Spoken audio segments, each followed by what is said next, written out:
All right, so I'm ready. First of all, thank you, Angelique, very much for hosting this meeting. I'm very happy to be here. It's going to be my first time in English. It's not that I don't know English. I know, Baruch Hashem, thank God, I can talk English. I can understand English. But it's going to be like the first class I give it like entirely in English, at least on this subject. I have given so many classes, thank God, at least on this subject. So again, thank you very much. My name is Tuvia.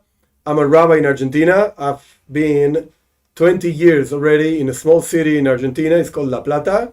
And now I just moved from that city to Buenos Aires, and I'm working at schools teaching boys, girls about Judaism, Jewish boys, Jewish girls.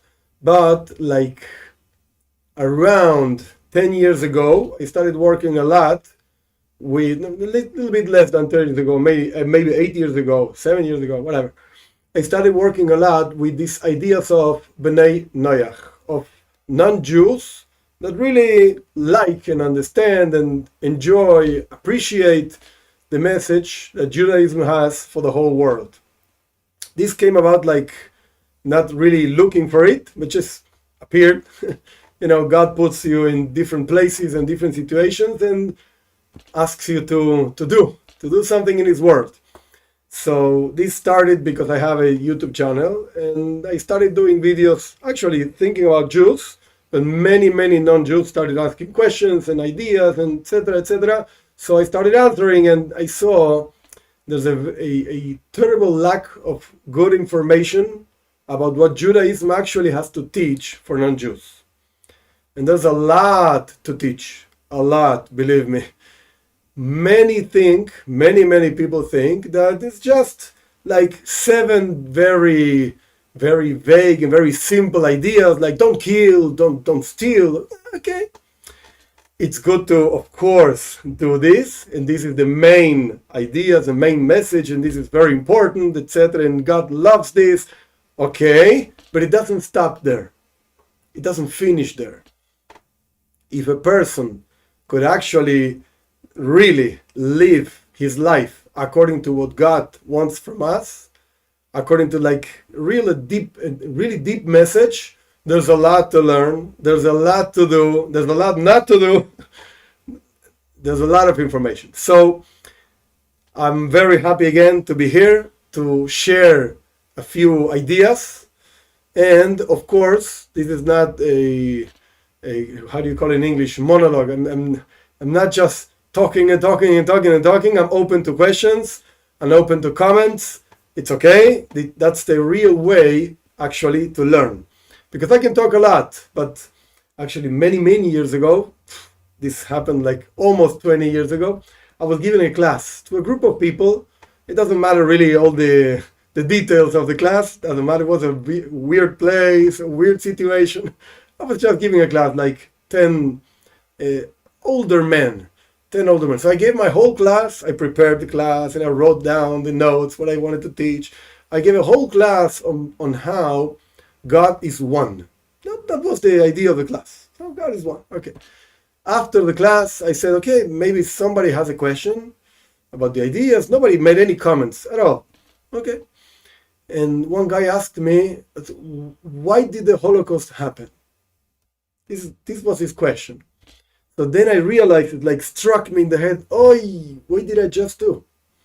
This person and probably the other ones didn't listen one word of what I said. It was not important. God is 1, 10, 100. Who cares? He sat down like a real gentleman. He swallowed up my whole class. He didn't care a word about my class. He just had a question. This is his question. He wanted to ask this question to an Orthodox rabbi. How do you live like a Jew after what happened? This was his question. So I learned, if you have questions, if you have comments, it's okay. You can interrupt, you can whatever, raise your hand or whatever system you want to use. It's okay. And we can deal with that. It's not a problem. There are like almost non off-topic questions, almost. Okay, some things maybe it's just too big, too deep, too difficult. So we say, okay, maybe for our next class, but it's okay. That's what I mean. It's okay. It has to be Understood. Okay, so the topic of our class today is prayer and blessings.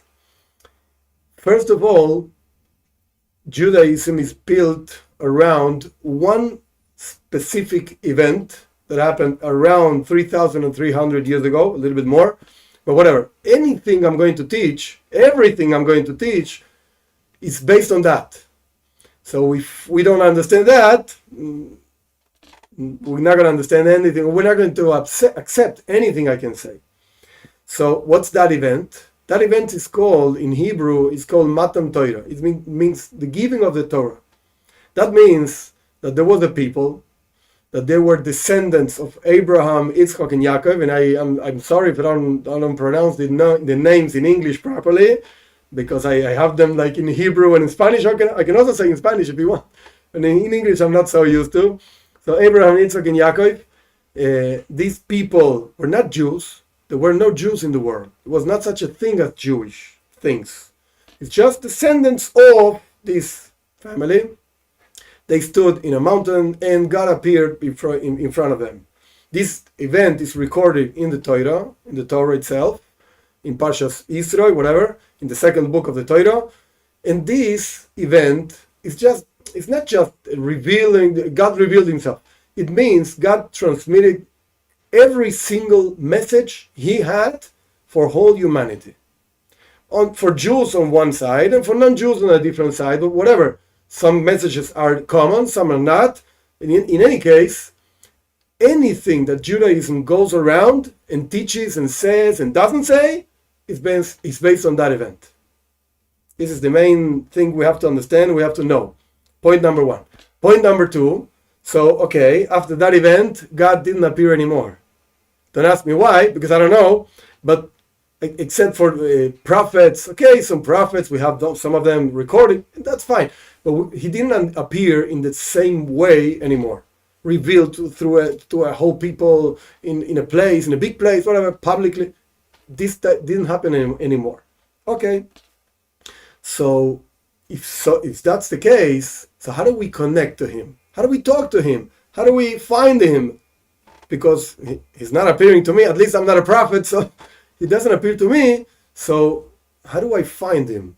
Where do I find him? What's the system? What's the structure, etc.? This is what prayer means on one hand, and this is also what blessings means on a different way. And this is what I want to teach. This is what I want to explain. In Hebrew, every word in Hebrew is composed of letters, of course, just like any language. But something very special about the Hebrew language, we call it in Hebrew Lashon Kodesh, like a holy language. It's a very special thing that every word doesn't have just one meaning. You can take a word which is comprised of many letters. Most of the time, only 3, sometimes 2 letters are really the source of the word, the root of the word. And the rest of the letters just make up like the rest of the word. But the main part of the word is just 3 or 2 letters. Okay, so prayer also is one of these words that doesn't have just one meaning, has lots of meanings. So we're going to share two ideas that are going to explain this that I just said. How do we connect to him? How do we talk to him, etc., etc. So the word in Hebrew for prayer is tefillah. That's the word, tefillah. And our sages, this is not something that I made up, our sages discuss and argue, what does this word mean? What do we do with this word? Where do you get it from? What's the source, the root of this word? So one idea is, it comes from the word pelilia. Pelilia in Hebrew means to judge. Pelilim means judges, like the courts and judges. So prayer, actually, tefillah, is to judge. What are we judging? We're judging ourselves. Am I worthy of talking to God? Is he going to listen to me? Am I clean to talk to God? I don't mean clean like physically. I mean in a spiritual way. We're going to talk about physical things later, God willing. But am I actually ready to talk to him? Whatever I'm going to say to him, is it my real truth or not? Am I worthy of whatever I'm asking? I need children, I need money, I need health, whatever I need. Do I really deserve it? So these are all kinds of questions that a person judges himself, the person itself, before actually producing the words of the prayer, asking or thanking, whatever the prayer is, as we're going to learn. So that's the first meaning of the word. Pelilia. Judge yourself. Look at yourself. Think about yourself. What do you really need? Like, it's just an example, of course. If I ask God for $1,000 million, okay, it's very nice, very interesting. Do I really need this? Like, I wouldn't know what to do with such amount of money. I don't know. I'm a simple guy. What do you want from me with this money? I don't know. So probably I don't need this money. Again, it's very nice to have it, but I don't need it. I don't really need it. So you have to judge yourself and understand, who are you? What do you need? What do you have to thank God for, etc. before praying? That's first meaning. Second meaning comes from the word teufel. Teufel means to bind, to put two things together. Our sages teach, it doesn't matter really the whole amount of details behind this idea. It doesn't really matter because it's a very specific law in Judaism. Doesn't matter. Most of the people don't know this law anyway, so don't worry. When a thing breaks, it breaks into pieces. So the verb, the word to bind and put together these pieces is teufel. So teufel has the same letters as tefillah. It even sounds pretty much the same. Teufel, tefillah. So tefillah means to bind yourself to God. That's another meaning. You want to connect to Him? You want to talk to Him? You want to thank Him? You want to ask Him, praise Him, whatever the meaning is, as we're going to learn. So this is prayer. This is what it means. It's a moment, it's a situation in your life that you have to prepare to, like we're going to learn, in which you actually bind to God. What does it mean to bind to God?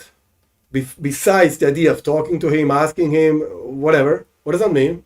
In the world, we have, this is what Judaism teaches, and actually many philosophical ideas behind this that I'm teaching, that I'm going to say.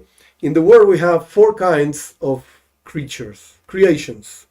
You have like stones, inanimate things, stones.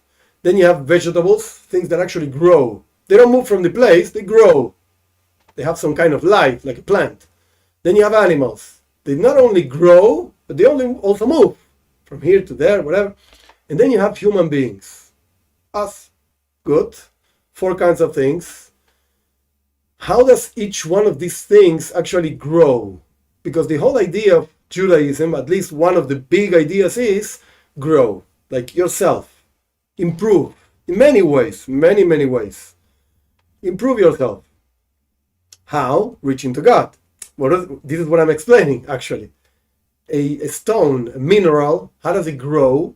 When the plant absorbs the mineral from the ground, then the mineral became a plant. Wow, now you grew, and not just a better mineral, a better stone. You became a plant. It's like infinitely bigger, higher than just a mineral. And now you're a plant. You can grow. Good. When an animal eats the plant, good. Now the plant became an animal. Wow, it's infinitely better to be an animal than to be a plant. Now when the human being eats the animal, now the animal became a human being. I can, after eating something, I can talk and I can feel myself well. If I'm hungry, I cannot function properly. So I just ate a piece of meat, a piece of whatever. I'm not saying that everybody has to eat meat. I'm not talking about that issue. Whatever, you can eat whatever you want. Except for a part of a live animal, you can eat whatever you want. Don't worry. But the idea is that the animal became a human being. Good, great. What about the human being? How do you transcend yourself? What do you want, to become a stone? No. So you bind to God. You connect to God. You connect to something that is way beyond us. Not just quantitatively. Like in quality, it's infinitely beyond us. That's the way we grow. And how do you connect to Him? Okay, one of the methods is prayer. That's why it's called Teufel. That's why it's called uniting things. Teufel. This is what actually prayer means. So, if we were going to ask, just like a general question, what's the importance of prayer? So I would say, look, it's the tool God gave to us, because at least in parentheses, people actually don't realize this. It's an amazing goodness from God that we can actually think about Him, talk about Him, and talk to Him. It's an amazing goodness, because it's like, if I have an ant walking whatever in my desk, there's an ant over here, walking in my desk. Am I going to talk to the ant? I have nothing to say to the ant. And the ant is not going to understand me. It doesn't care. Don't move that way. Don't move. And the ant keeps on walking, whatever. It's looking for food. Or it's looking to go back to its place. It's not going to listen to me. It doesn't care about me. We live in different worlds. I mean, spiritually speaking, different worlds completely. So we are even less than an ant is to a human being. We're even less to God. He's infinite. We're finite. In the world of the human being and the ant, we're both finite. Okay, I'm a human being and you're an ant. What do you want? This is what you do. I'm much better than you. Okay. But for God, it's infinite. It's an infinite difference. So who says that He talks to us? Or the other way, that we can talk to Him? Who told you He's listening to you? He doesn't care about you. Who are you? What are you? Less than an ant?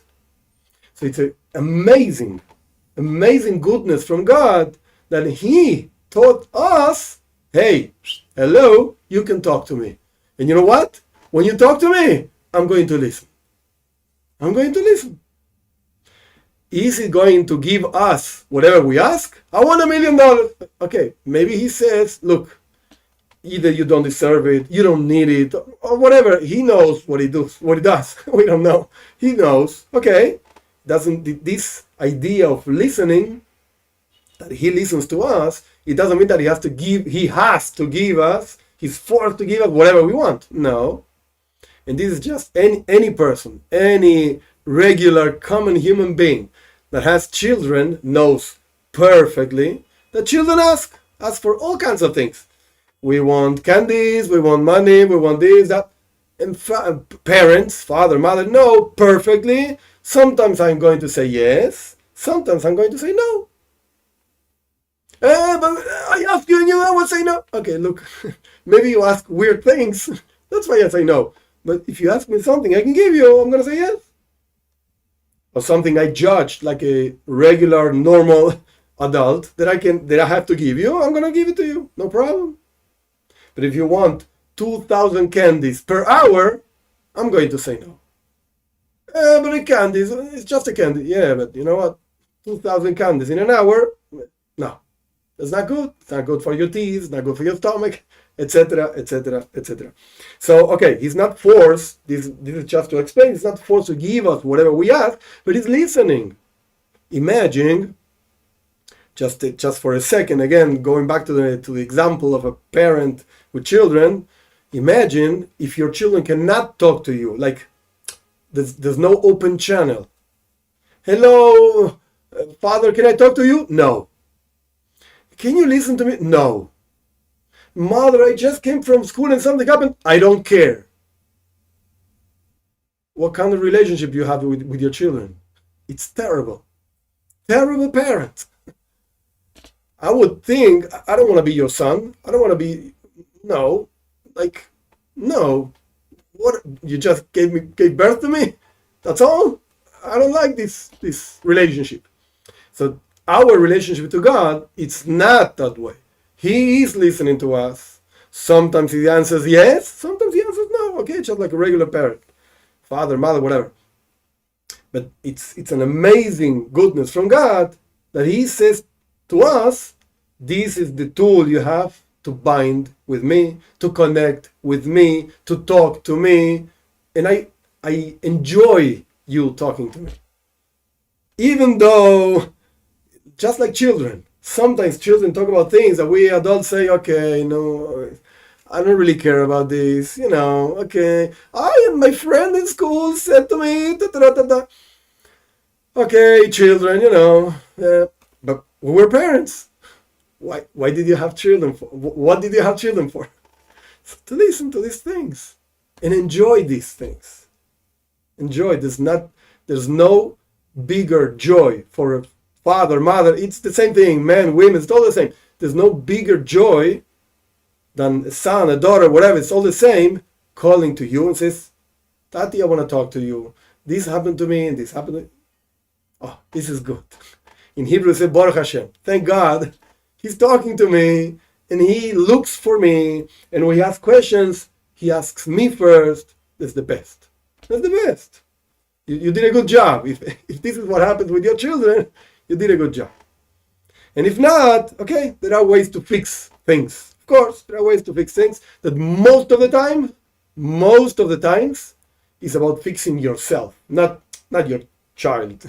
It's yourself. And this goes back, interestingly, to the first meaning of tefillah, which is pelilia, judge yourself.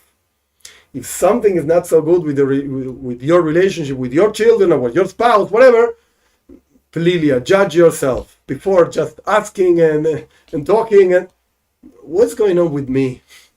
What's going on inside of me?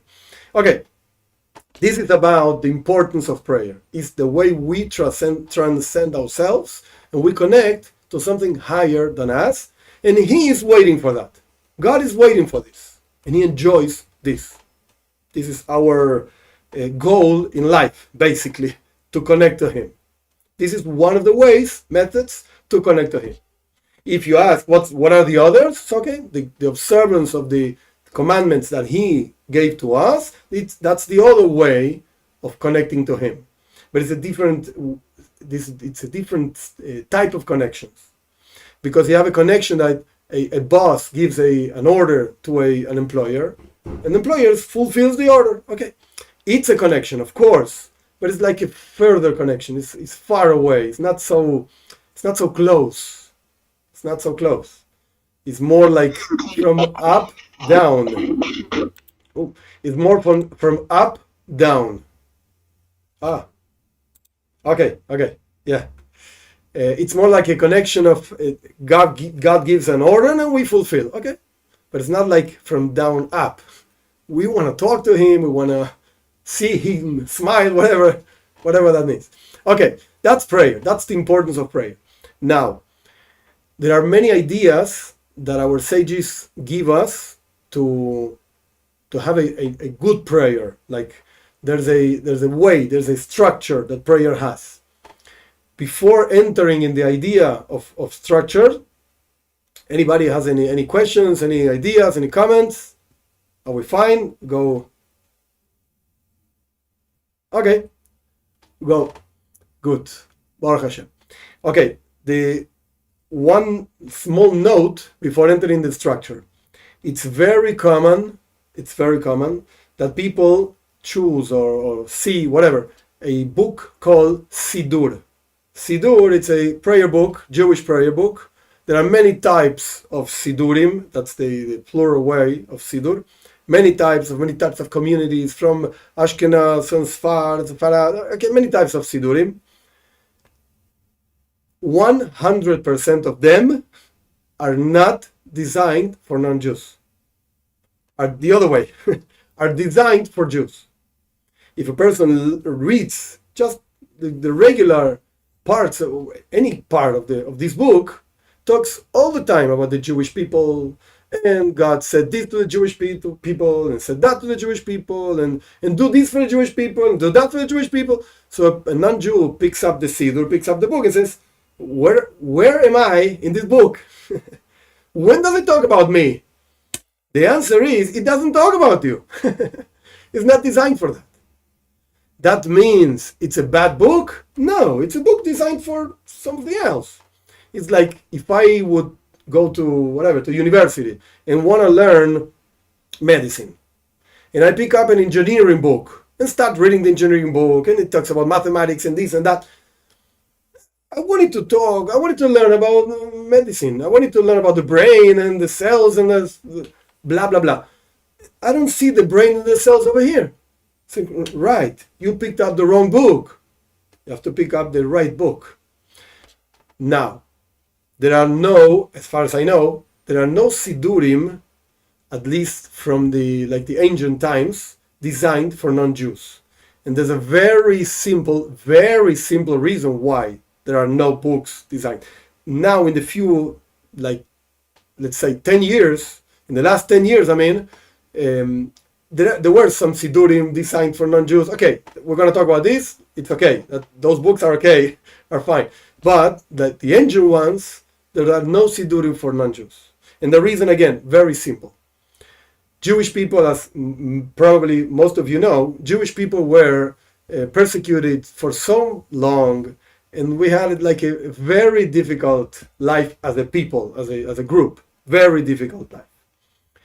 And it was not possible to produce and to publicly talk about laws that Judaism has, or a message that Judaism has for non-Jews.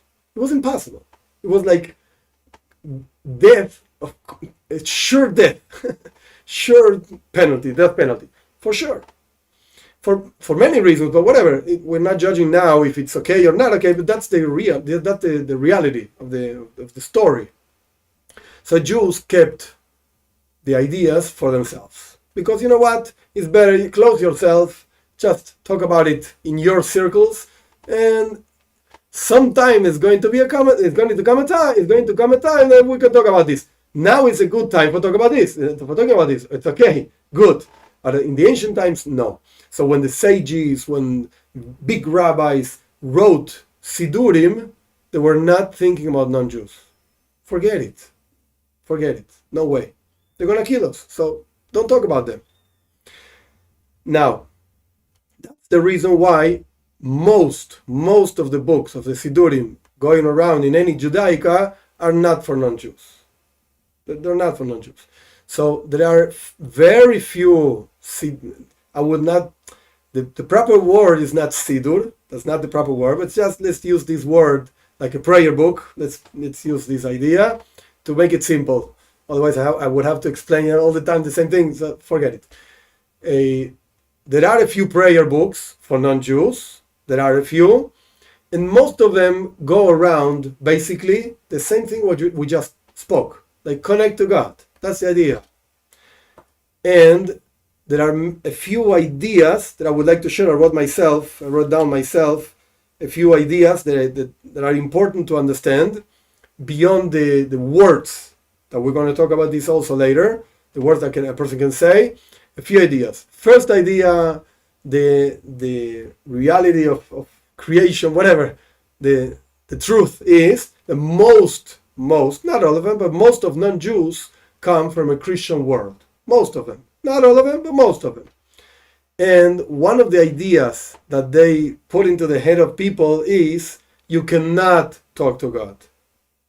You cannot talk to Him. You have to talk to somebody else so that somebody else talks to God. And then God talks to this guy, and this guy talks to you. Whatever. He who understands, good. The one that doesn't understand, better. Because if you don't know what I'm talking about, it's because you don't have these ideas in your head. You're fine. You're good. But whatever. If you know what I'm talking about, Judaism says, no way. Every creature, dogs and cats don't pray, but every human being in the whole world, no matter men, women, no matter the color of the skin, no matter how much hair you have in your head, it doesn't matter anything, nothing. Every human being can talk to God directly to Him. And again, He listens and He enjoys whatever you want to talk to Him. And again, He will judge what to answer. That's His problem, not mine. He's listening. He is listening. We don't need any intermediaries at all. None of them. And interestingly, just to finish with this point, the one that wants to be intermediary, he himself says, you cannot go to him except through me. Okay, who do you think you are? And you decide that. If God comes and says, oh, you need this guy, okay, whatever, God said this, we will accept it, okay, because this is what God says. But you say you want to be intermediary? Who are you? Why? I can also say the same thing. Everybody pray to me and I will. And who's going to listen to me? Nobody. You're nuts. Okay, so the same thing. Where did it come from? Because he said so. Okay, many people throughout stories said the same thing. Throughout history, of humankind, said the same thing. So who cares? Who cares? You can talk directly to God. That's point number one. Point number two, it makes absolutely nonsense to pray to anything else but God. No angels, no stars, no sun, no moon, no nothing. Just God. Just Him. And who's God? Okay, so we have to think, develop exactly what's God. That's a big topic. But basically, very basically, He's all-powerful. He's in every place. He is the creator of the world. And again, I know that I'm repeating this, but it's important that this is what prayer means, actually. He is waiting for our prayers. He is waiting for us. He's waiting for us. It's just like the father that hides himself with the baby. Where is Tati? Where is Tati? And the father is actually waiting for the baby to say, where is Tati? Oh, here's Tati. And everybody's happy. The father is waiting. Imagine a father that is playing hides. I don't know how to say it in English, but whatever. Hiding. And the father hides. And the son starts looking here, he's looking there. He got tired, whatever. My father, I don't know where he is. He just left. And the father keeps on hiding and waiting and waiting. And years and decades and centuries. I'm just waiting for somebody to look for me. This is the idea of what prayer is from our side to God. He's waiting for it. He hid himself. I don't know why, whatever. It doesn't matter really why now, but he's waiting for us to look for him. And that's prayer. That's what it means. Transcend yourself, look for your Father in heaven, etc., etc. But again, just to him, not to anything else. There's nothing else in the world, nothing, not in this physical world, not in the most, spiritual worlds that has any power over anything. But God is the only one. He's the only one. I see many people ask about angels and ask about what Kabbalah has to say about angels and pray. Whatever. Doesn't mean anything. An angel is just like a tube. That God puts on one end of the tube something, the other end of the tube brings out something else, and that's it. The tube itself doesn't decide anything. It's just a tube, stuck like a black box. You put here something else comes out of here, and that's it. The box itself doesn't decide what to do. That's an angel.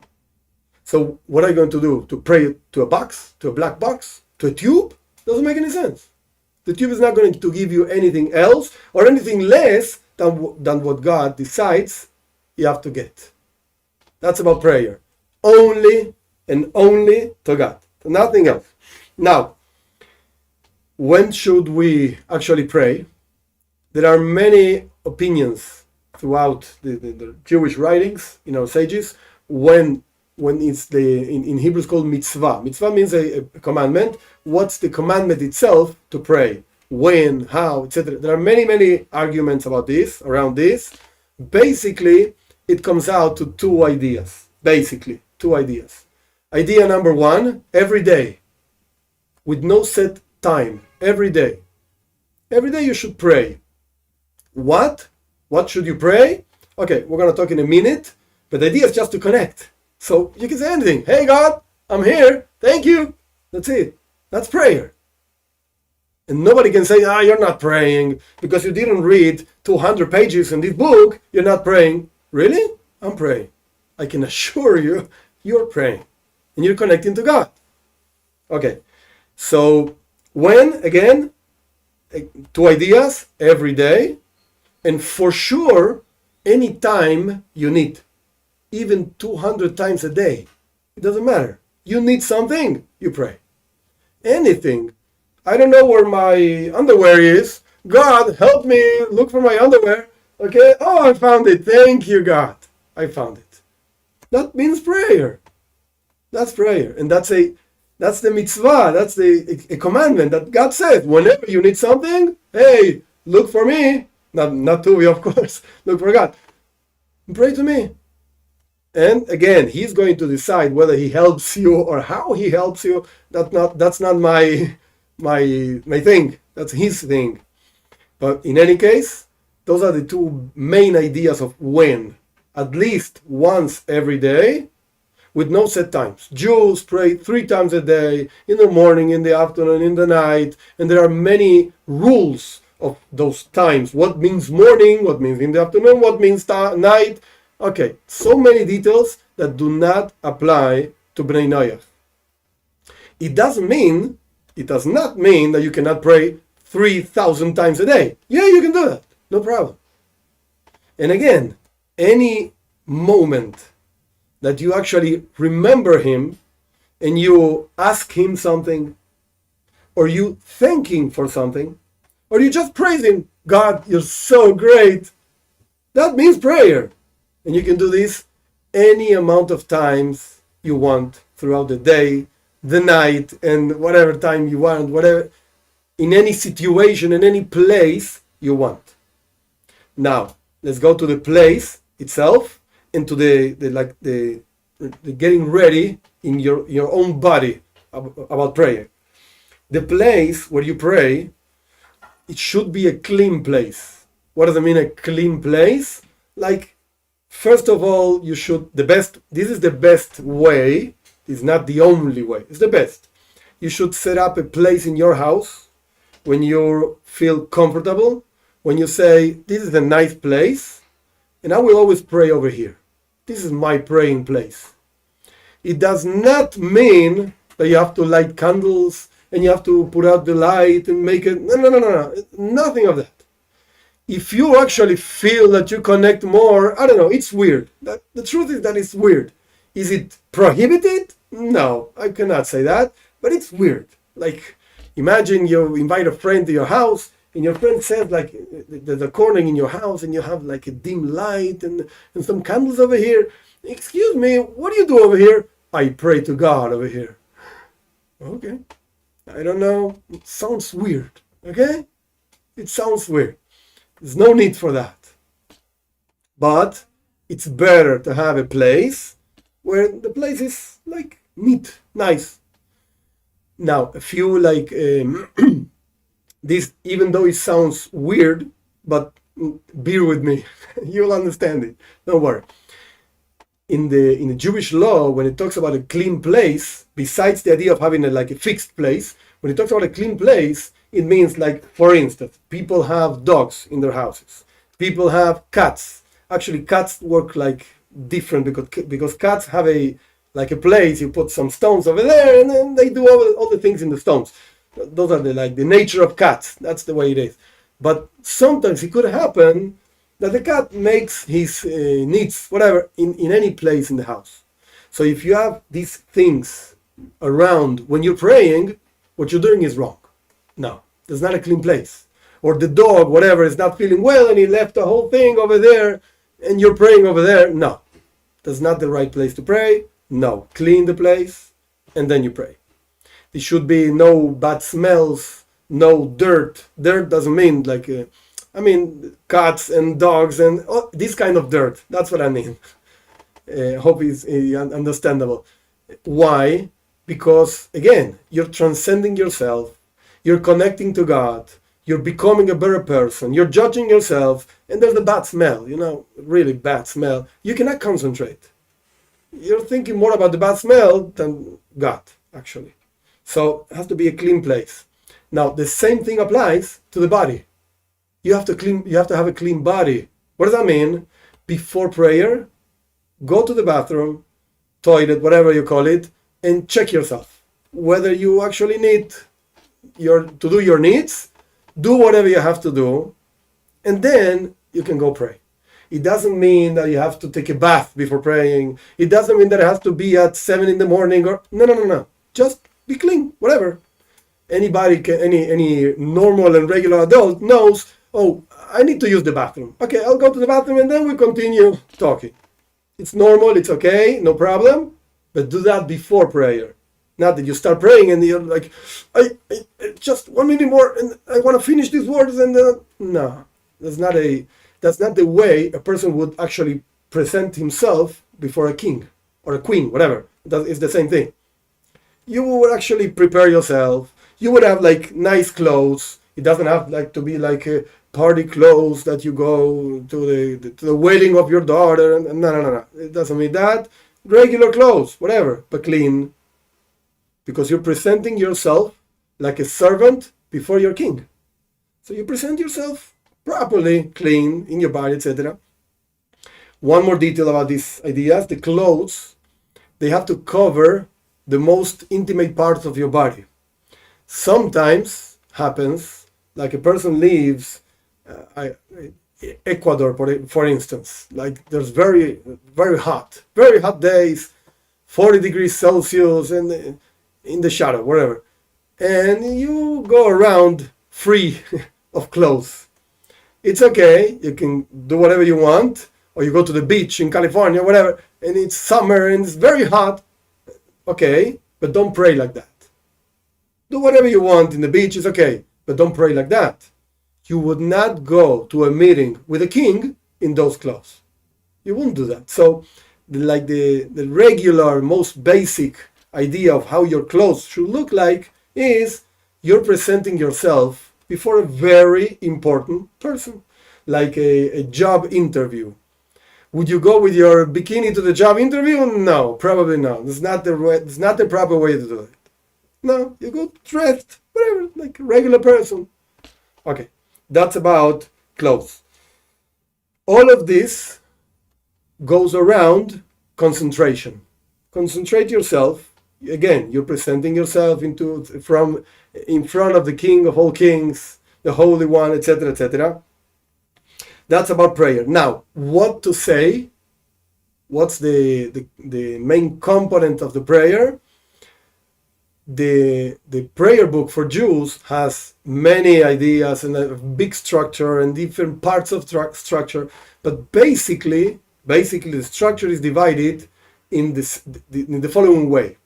First of all, we talk about the greatness of God, like as if you were actually talking to a king, because actually we are talking to a king. So first of all, we talk about your majesty, that you're so big and you're so good, and yeah, etc., etc.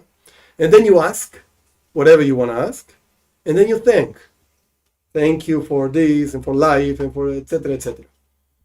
I fully understand that it's not so easy all the times to have the proper words to say and to express actually your thankfulness, etc., etc. One idea that I just remembered, I forgot about it before. God understands all the languages, of course. So you don't need, and I mean need, to learn Hebrew to pray. Forget it. You know English and you actually feel comfortable in English, so pray in English.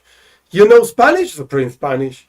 You like Hebrew, okay, you want to learn some words in Hebrew and you feel comfortable with those words because you understand what the words mean, okay, say them in Hebrew, very nice.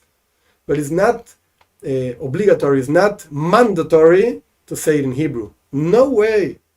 I mean, you don't need, this is the summary of what I'm saying now. You don't need to learn Hebrew to be a good person. No. You can be a great person and don't know Hebrew. Whatever, know Hebrew and don't be such a good guy. Whatever, it doesn't mean anything. The language doesn't mean anything. God understands all the languages.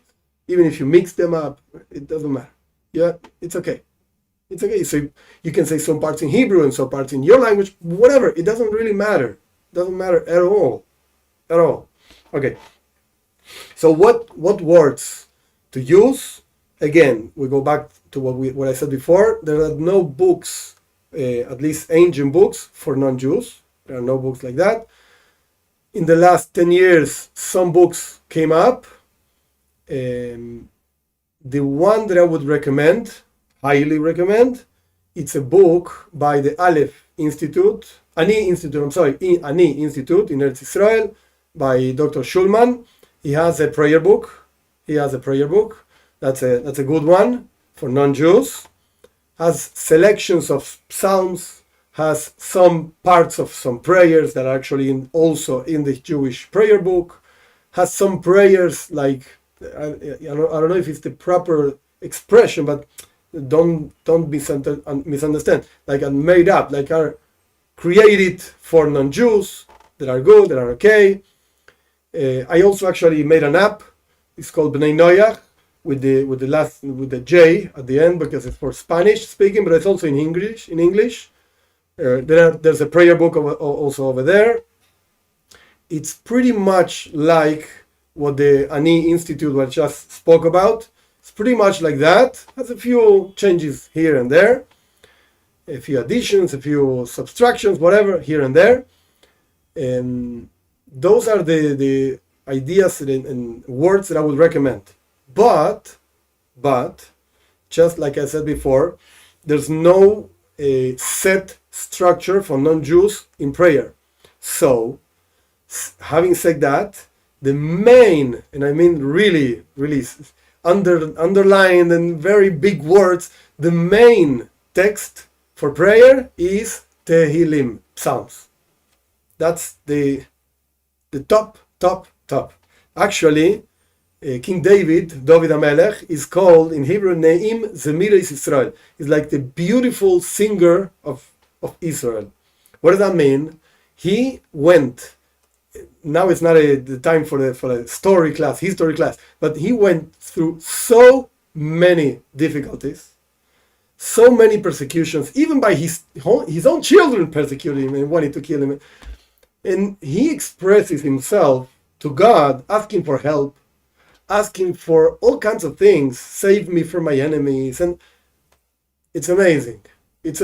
So if you don't have these books that I said before, if you don't like them, whatever, it's okay.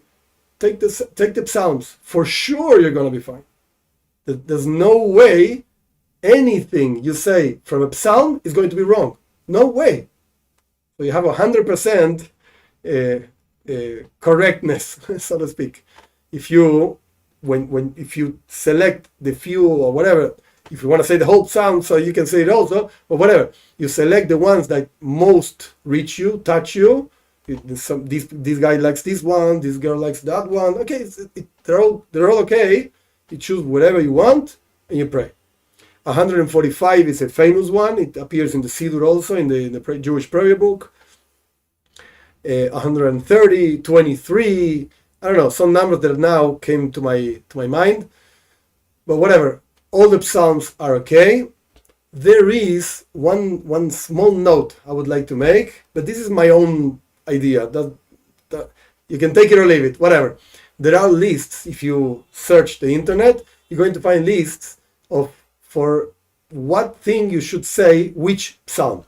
This psalm is good for headaches. This psalm is good if your kidneys are wrong. This psalm is good if your stomach is wrong. This psalm is good if you need money. This psalm is good if you need...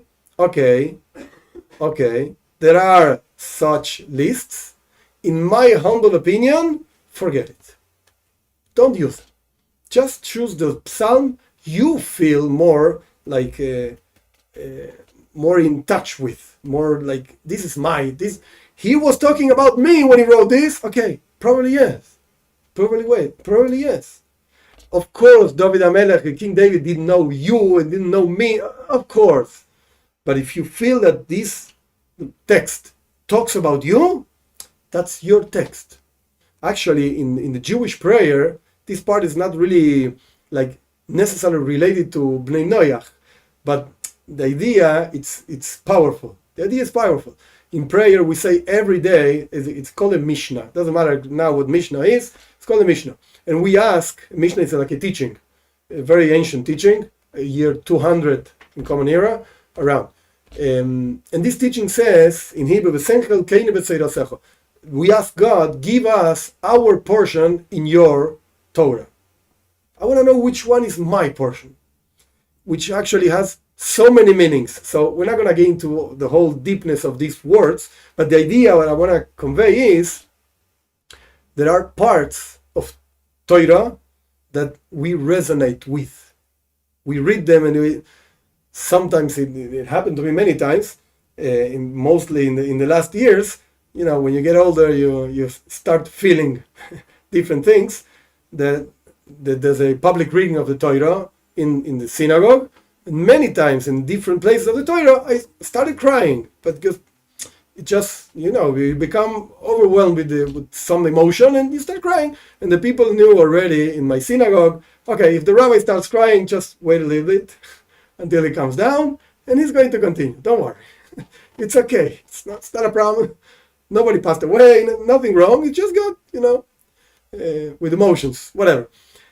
So there are some parts, particularly Tehillim, Psalms. If you don't know which one, I invite you to read them all. Take your time, no problem. Read them all and understand them. And for sure, at some point, you're going to say, "Oi, this is talking about me. This is my life right now. Maybe next year is not going to be your life. Okay, that's fine. Maybe you need a new psalm now. It's okay. But right now, he's talking about me. Okay, so take that psalm and use it. Use it, say it, repeat it. You can actually learn it by heart, whatever. That's what prayer means, actually, because that connects you, going back to the beginning, to God. Okay, I spoke a lot about prayer.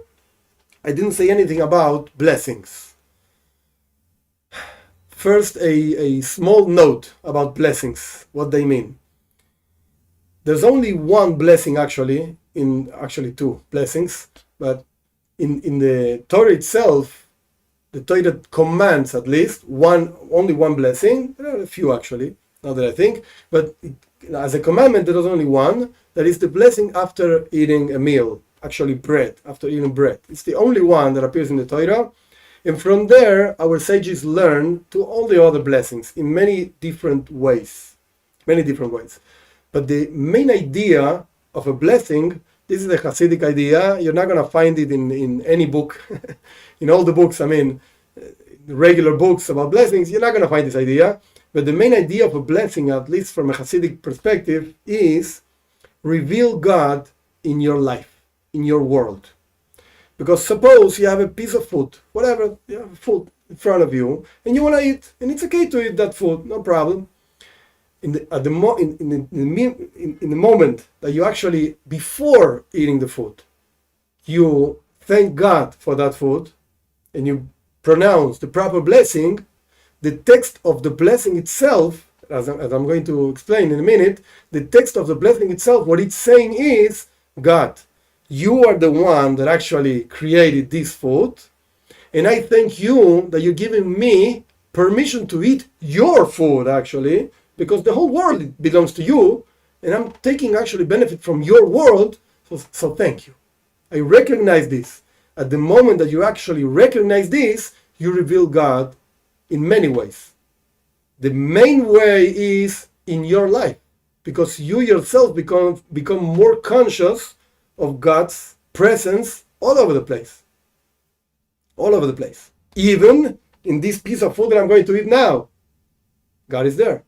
And if anyone, at any situation, is actually looking at you, and is looking, this guy is going to eat, and before eating, pronounces something. So maybe didn't understand exactly what you said. But you moved your mouth, and you said something, and then you ate. And, hey, what are you saying? Are you talking to the food? Are you like nuts? Are you talking to food? No.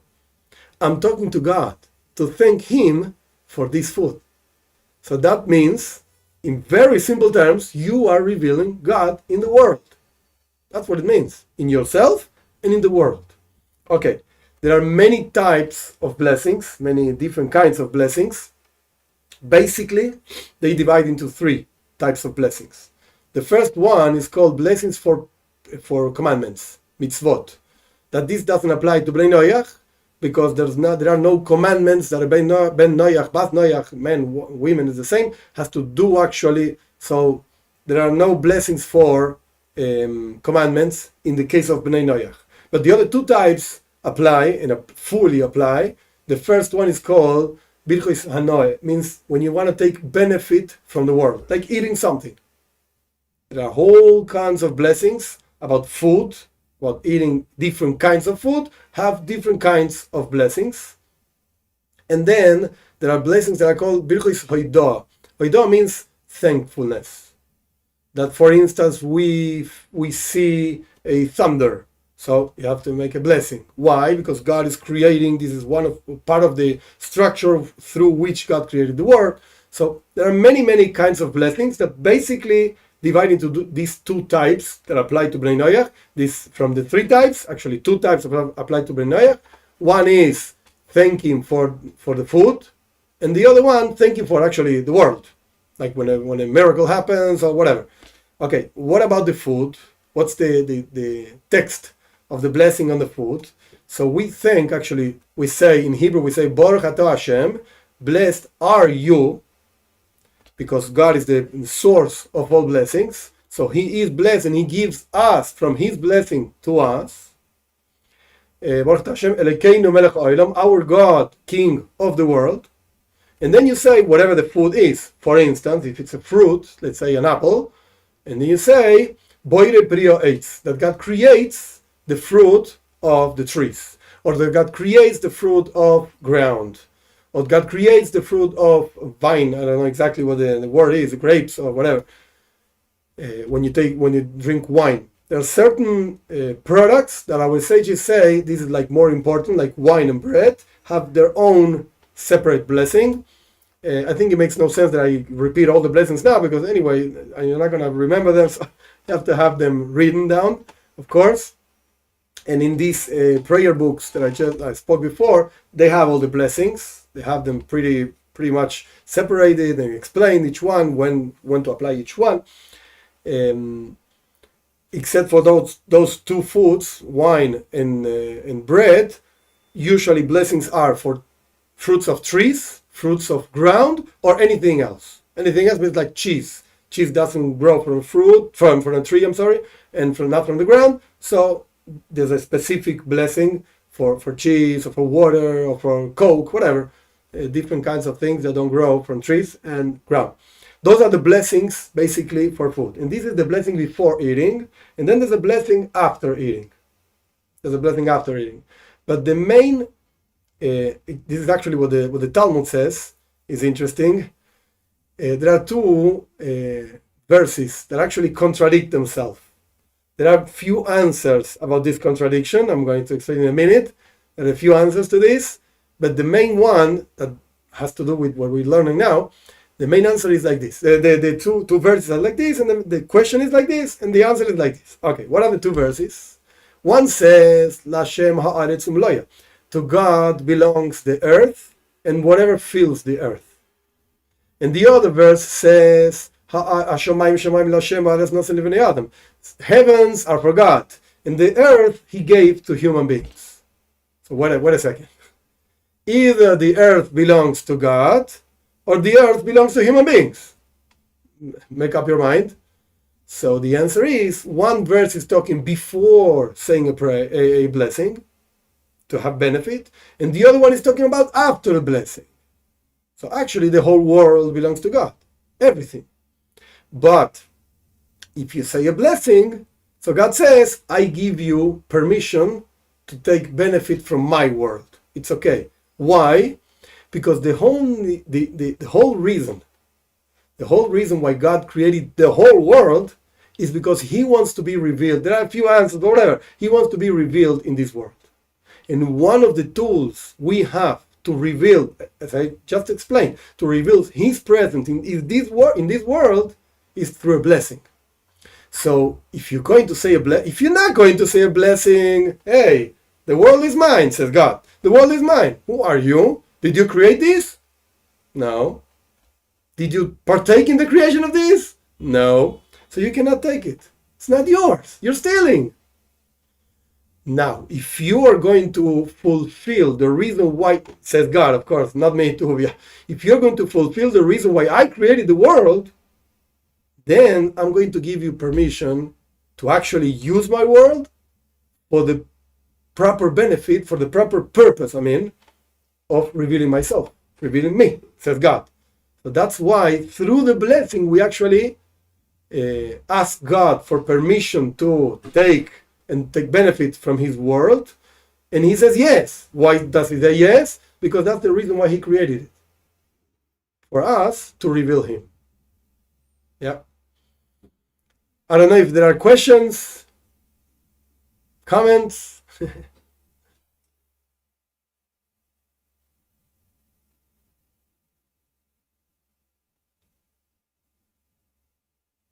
So thank you. It was very good class. So I have two questions on the chat. So the first question came in from Jose. So can Bnei Noach pray towards the east? Oh, good. And now I see the chat. Didn't see it before. Okay, good. Okay, the answer to the question is yes, of course. Yes. I did not mention it before, mainly because I forgot. But no, the real reason is it's not mandatory. It's not mandatory. You can pray to any direction. But having said this, it's proper, it's okay, and it's good to pray towards the east. Why? The point here is not the east. Point here is Yerushalayim, holy city. And even if you are in Yerushalayim, which could happen, Jerusalem, if you're there, you have to pray towards the temple, the Temple Mount. And if you are in the Temple Mount, you have to pray towards where the Holy of Holies was. To be honest, nobody really knows exactly where it was. Some say it was in this thing that has a golden thing on the top. Some say it was on the other one that is like more to the right with the top of what is called silver. And some say it was in the middle. Okay, so we don't know exactly. That's the truth. We don't know exactly. There are many opinions, but it is absolutely proper to pray towards wherever in the world you are. It's going to be towards Jerusalem, of course. Like if you're very, very far in the north, you're going to have to pray to the south. And if you're very, very far in the south, for instance, Australia or something like that, so you have to pray actually towards the north, more towards the north. We, for instance, in Argentina, we have to pray to northeast. It's not really east, it's northeast. So depends on where you are in the world, towards Yerushalayim. Sure, definitely. And now I see another question. Alfredo Bram, is appropriate for a non-Jewish to say shalom when he wants to say hello? Yes, of course. But there's like a catch. The catch is like this. There's a saying in the Talmud. It's a very interesting saying in itself that has to be actually explained because it can be really misunderstood. But the saying is, in Aramaic. The saying is like this. If you go to a place, whatever the place is, behave like people behave in that place. This does not mean, absolutely not, even though I think it's like self-understood, but just in case, this does not mean that if I go to a place that everybody is naked, I have to be naked. No. What are you doing going to a naked beach? This is not for Jews, of course, and it's not also for Bnei Noach. No. We don't do these things, okay? Keep your body to yourself, to whatever, to your spouse. Don't. These things are not for us, okay? The Talmud says I have to behave like people behave in this place. Okay, don't go to that place, to this place. There's nothing for you to do in that place. Okay, now, having said that, if you go around saying shalom, shalom, and nobody understands what you're saying, and people look at you like you're nuts, what do you gain actually by saying shalom, shalom? Now, if people understand what you're saying, it's okay. Yeah, you can say shalom. Why not? It's a nice way of saying hello or saying goodbye. For the case, it's the same in Hebrew. But always, you have to use common sense. It's interesting. The previous Rebbe, like I belong to a movement called Chabad. Chabad Lubavitch. So we have many rabbis, whatever. Not, the whole story is not for now. But the previous Rebbe, he used to say like this: the Shulchan Aruch, the code of law in Jewish code of law, has four parts that talk about all kinds of things of Jewish life, all kinds of things. Not for now the whole explanation, but there's a fifth part that is not written. The fifth part that is not written is called common sense. The four parts are very interesting, very nice. You can learn all the laws. But if you don't have common sense when to apply a law, how to apply the law, you're lost. The four parts are not good for you. For anybody, you have to have common sense. So it's okay to say shalom, yes, of course. But if people are going to look at you like, which planet do you come from? Don't say shalom. Say hello, hola, or whatever the language you speak, and it's going to be okay. It's going to be okay. Moreover, one more like layer of deepness in Judaism, and particularly in Hasidism, we talk about spreading, like teaching the world of Judaism, of God, whatever. And from the Jews to Bnei Noach also, and from Bnei Noach to Bnei Noach also. So imagine yourself, if you go to a place and you identify yourself as a Ben Noach, Bat Noach, man, woman, it's the same thing.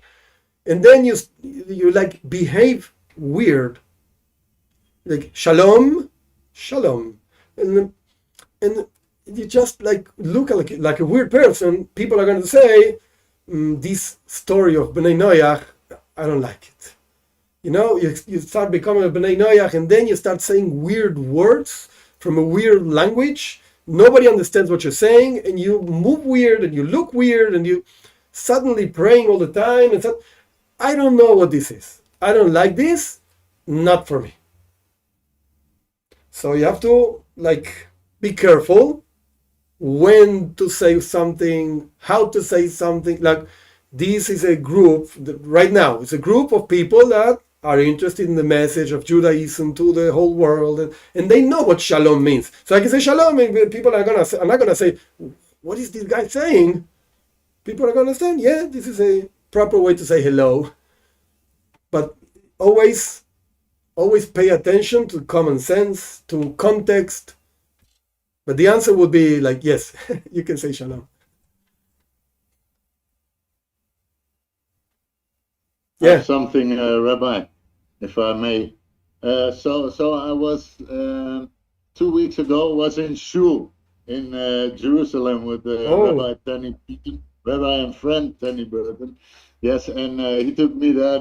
This was a great experience because we cannot go to shul here in Holland. But I always, ever since I was a child, when I want to concentrate or I need to think or speak, I move a lot, right? So I used to think I had ADHD, but now I was there in shul and everybody knows, right? Rocking back. You're not the only one. And I was like, should I go along because I wanted to, But ever since Rabbi said, yeah, it's okay, you can do that. So now I do. I'm so happy with all the additional 3 psalms these days, right? So I do this rocking, and I really feel that it helps to disconnect from all the senses, right? So it really helps focus. I feel it does. So it's gotten worse. It's gotten way sure. So I just wanted to share that. Very nice, very nice. I have 2 things to say about this. 2 things. First thing, there are many people, a lot of people that need to calm down certain senses, and different people have different senses. Sometimes it's touch, sometimes it's smell, sometimes it's hearing. To calm down those senses in order to be able to concentrate other senses. So some people take a sponge ball, and all the time, like in the hand, sponge ball. And some teachers, I teach children also, so some teachers go crazy. Like the boy is not paying attention to me, he's with his ball. No, you got it wrong. The boy needs the ball to pay attention to you, because otherwise he cannot live with his touch. And some people need to listen to music to learn. And some people say, no, shut up the music, I cannot concentrate. Okay. Certain people, and it could perfectly be, of course, you have to talk to a doctor or whatever, but it could perfectly be that you need to calm your body to be able to concentrate. So you move. So the body says, okay, things are coming and things are going, it's fine, now I can concentrate. Now I can think. Otherwise, my body says, I'm not comfortable now. Everything is too quiet. Everything is too still. I need to move. That's one point. Second point, there's a Hasidic explanation of this movement idea. And the idea is, it's a verse in Mishlei, Proverbs, I think it's called, Neravaye Nishmas Adam. The candle of God is the soul of the person. So the soul inside of us is like a candle. And when you see the fire in the candle, it never stays still. Moves this way, that way, moves, etc. So when a person actually is connecting, is concentrating, is trying to transcend, like we just learned about prayer, blessings, etc., naturally it goes. Your candle, your inside candle says, "Oi, I like this. This is good." So you move. That's why you're gonna see most of Jews, not all of them, most of them, like when they pray, they move. When they learn, they move. It's the same idea. I don't know if you saw or if you heard actually. You didn't see, you heard.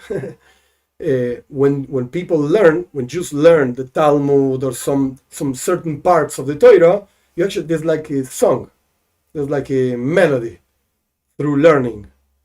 And that melody helps understanding what you're learning, helps concentrating on what you're learning. If this rabbi says like this, so the other rabbi says like that. Hey, what are you singing? No, I'm not singing, I'm learning. But it helps to incorporate what you're actually learning. Yeah. All of this goes around these ideas that I'm saying. The candle inside of you. Yeah. They say about the third Rebbe of Chabad, he was called Menachem Mendel, Tzemach Tzedek. They said about him that when he was learning, he sang songs. Chabad Lubavitch has many, many songs, some very nice, deep songs, lots of songs. So he used to sing when he was learning. And one of his children, he had many children, one of his children that actually was the next Rebbe, he shared that from the song that his father was singing, he knew what was he learning, what kind of subjects he was learning from the song that he was singing. More deep, more happiness, whatever. It's interesting that it's related, the song with this learning. Yeah. Yeah. So keep on moving, don't worry. You're fine. You're fine. So I had a question about Yes. Bracha van Shehakol. Do you say Shehakol Niyeh Bidvaro, or do you say Shehakol Yiyeh Bidvaro? None of them. Oh. You gave me two options, I give you a third option. Yeh means will be, which actually does not go with the meaning of the prayer, because the prayer means, this blessing means that everything was created, in the past, was created with his word. Like for cheese doesn't grow from a tree, cheese doesn't grow from the ground, so you need a different, separate blessing. So, Iye, it's completely out of the question. No, because you're talking about in future. Now, you can argue Niyo or Niye. The difference is just one, like in Hebrew it's called nekuda, one point, one verbal, I don't know how to say it, verbalization or whatever, one vocal thing. In Chabad, we say niyo, like with an O, niyo, which is actually called a komatz. What's the problem? there are many ways of a pronunciation of Hebrew. My custom is Ashkenazi custom, and I pronounce when you have a komatz, which is like a little thing like this, and then a little thing like this. When you have a komatz, we say O, komatz. Like some people say Baruch, we in Chabad say Boruch, not Baruch, Boruch, like with the O, Boruch. Some people say Burich. Okay, there is such a thing also, Burich. Okay, good. So this blessing is Nio with a komatz. Now, if you do not use Ashkenazic pronunciation, if you use regular, like Israeli Sephardic pronunciation, is Nia. That's Nio. It's Nia. But Niye, no. Niye is also in the future. It's like Iye. So either you say Nio, Shehakoil Nio Bidvaroi, or Nia, which means everything was created with his word.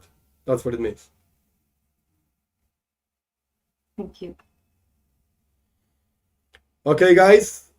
Thank you for inviting me. It was a pleasure to be here. It was a pleasure. The questions, the answers, the comments. Thank you very much. And hopefully we will see each other soon. Thank you. It was a pleasure to have you with us. So thank you very much. Thank you. Thank you. Call to. Okay. Be well. Best Bye-bye. regards. Bye-bye. Bye-bye. Record.